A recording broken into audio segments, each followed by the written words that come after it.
Everything, all of Jewish history, goes after the time of Eretz Yisrael. So it occurred to me, right, that, okay, well, that's great. Let's take a look and see what time the vote took place.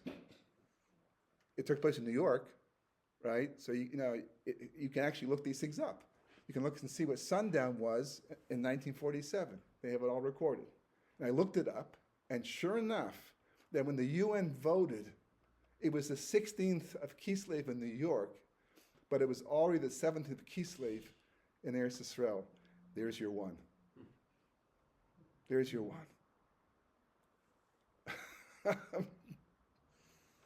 I actually cried a bit when I said this, when I got to this point. Tears of joy kind of welled up in my eyes because you feel the hand of God, directing you and like telling you, hey, take a look at this, right? And everyone I tell is like same reaction, same reaction. I mean, you want to calculate the statistics of all this taking place at the same time? Someone would still ask the question, though. Good, great, fantastic, but what do we care what the UN says? Certainly not today, that's for sure, right?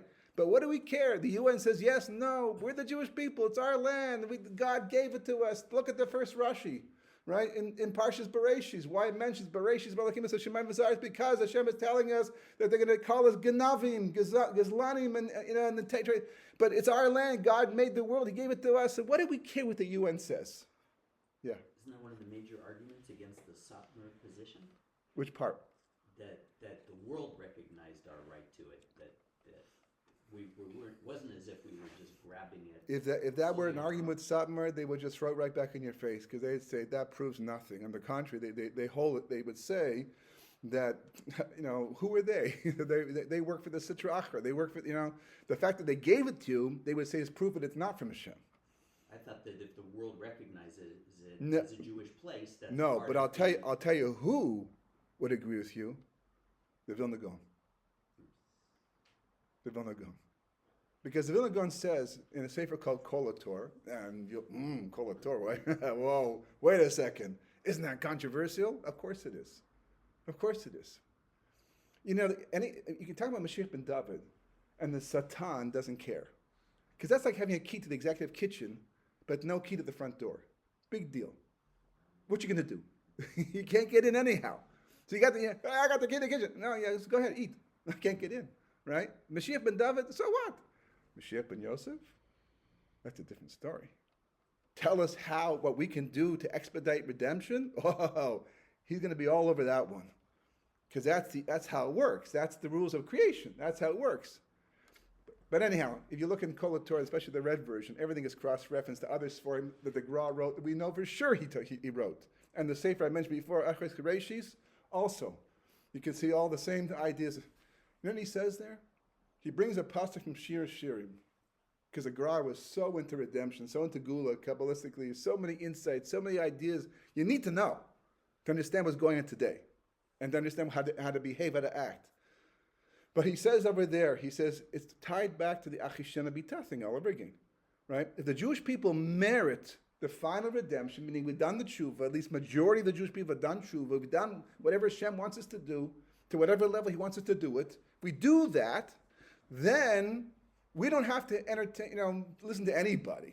In fact, the world will say, "Go ahead, take it. It's yours. It belongs to you." That's the ideal way. You just walk in and you get it. But if we don't, he says, based on the pasuk, Smolik Tachas Roshi, right? My left hand is under my head. He says that talking about the other redemption path. And he says, we learn this from Koresh. The Gemara, for those who are familiar again, Megillah talks about Koresh. First it says he's Mashiach ben Yosef. It can't be Mashiach ben Yosef, but rather Kosh Baruch with the Ruach of Mashiach ben Yosef into him. Why? To do what? Because he let the Jews go back. After 52 years of the 70 years of exile, Koresh said, "Sound crazy, unprecedented. That a ruler would tell." Achashverosh said, "No, up until half my king, up until the base of Mikdash, no way." Koresh said, "Go ahead, start construction on your second temple. Go back to Israel."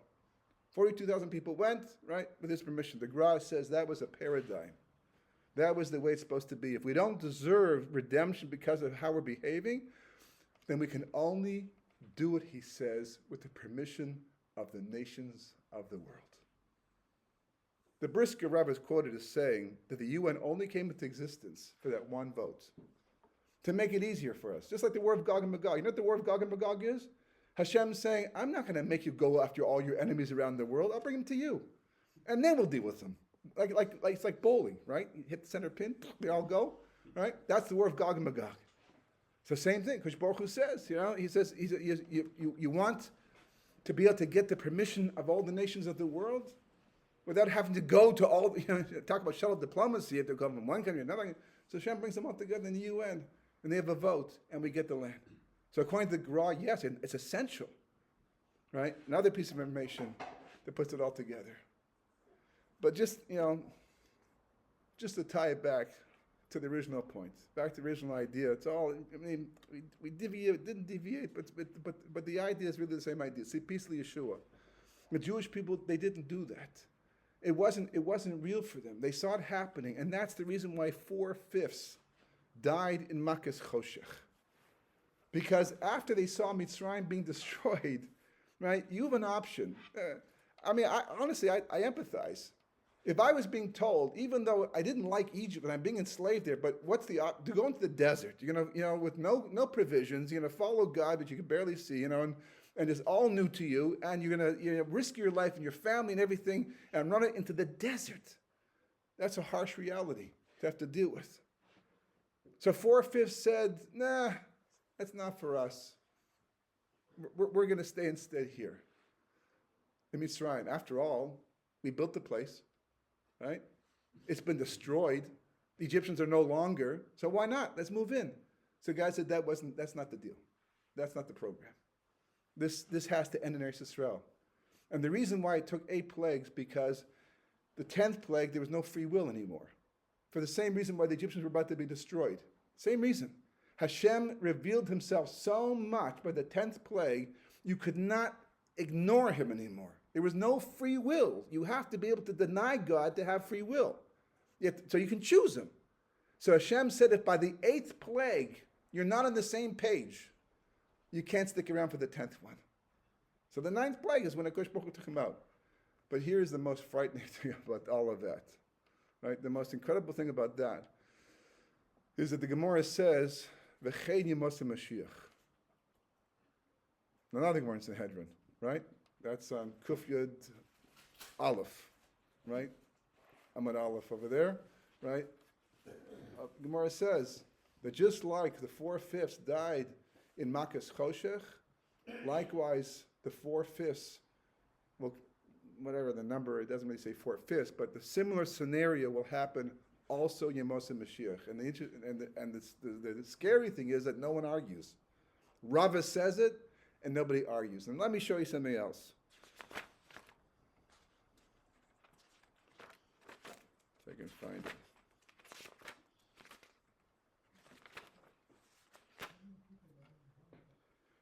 The plague of darkness is the only plague to affect the Jews. Right? Everybody else is fine until that plague. How many Jews die? 12 million Jews.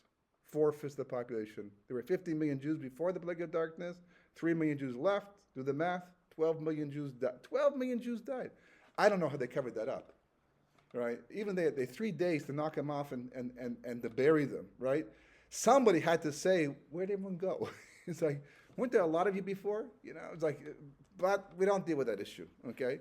The pasuk is talking about Makkah's Choshech, the 9th plague, right?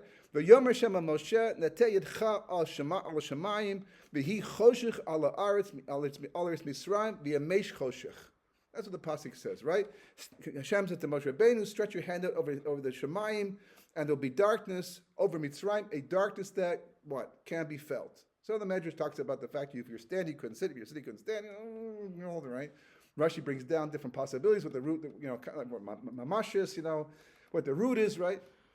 After World War II, I believe it was Rev Weissman, but that's what I remember seeing, but it might have been somebody else because it's been many years since I saw it, but this part is not the part that's hard to remember. Someone decided to look at the word v'yamesh, right? The word v'yamesh, vav yud mem shin. That's how it's spelled. And I don't know, he tried other things. He may have tried other things before he got to this one, but this is what he ended up with in the end. you take the letter, and this is this is a valid form of gematria. We do this all the time in gematrias, okay? If you take the letter before each of the vav, the yud, and the mem, and the shin. Hey, tet, lamed, resh. Hitler. In the 9th plague. Now, do I know for sure God built into the Torah a reference to Adolf Hitler, Yamach Shvov Zechro, in the future, 1,000 years later, and this is going to happen again? No, I don't know that for sure. But it's the only plague that killed millions of Jews. And why? Because they weren't mitzapa Yeshua. Have you ever heard the Avar agreement? Which agreement? Avar agreement. From the word lavor, right? You ever never been before? I also didn't. Until I read Berwine's book on history, but it's very important to know about it. Between 1933, when Hitler first came to power, and 1939, the Nazi Party worked together with the Jewish Agency at that time to allow Jews to emigrate from Germany. There were 160,000 Jews who could have left Germany with their possessions too, by the way. 60,000 chose to leave. 100,000 stayed behind, saying, I'm just as German as the next German. I don't need to leave. And they all died in the Holocaust. There are families in Eretz Israel today who have been here for generations who came from those 60,000. They came to Palestine during the 1930s. They had pretty much almost all their possessions, and they survived the war. Because it's all part of this piece of Yeshua. It's all part of recognizing. And if I had more, there's so many details to go over, but I'll just tell you that, Yaakov's dream of the ladder, where the angels are going up, Galus, the Galus Bavel, Galus Madai, so Galus, the angel of Bavel goes up 52 rungs because he's only going to last 52 years because the Persians came and they conquered the Babylonians, and that became Koresh's government, and 18 years of that, till Haman, Achashverosh and all that. And then you have Yavin, 180 years, 180, and how many rungs did the angel of Edom go up? Kept going. And going and going and going and going. We never hear the number. But the Medrash says, well, actually, Alpi Kabbalah, that whenever you have a number like that, usually it means a multiple of thousands. 1,000, 2,000, something like that.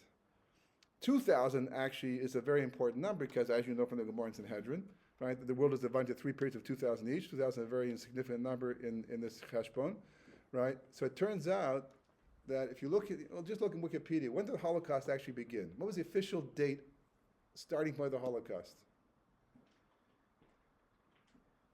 September 1st, 39. Close. Kristallnacht, Yeah.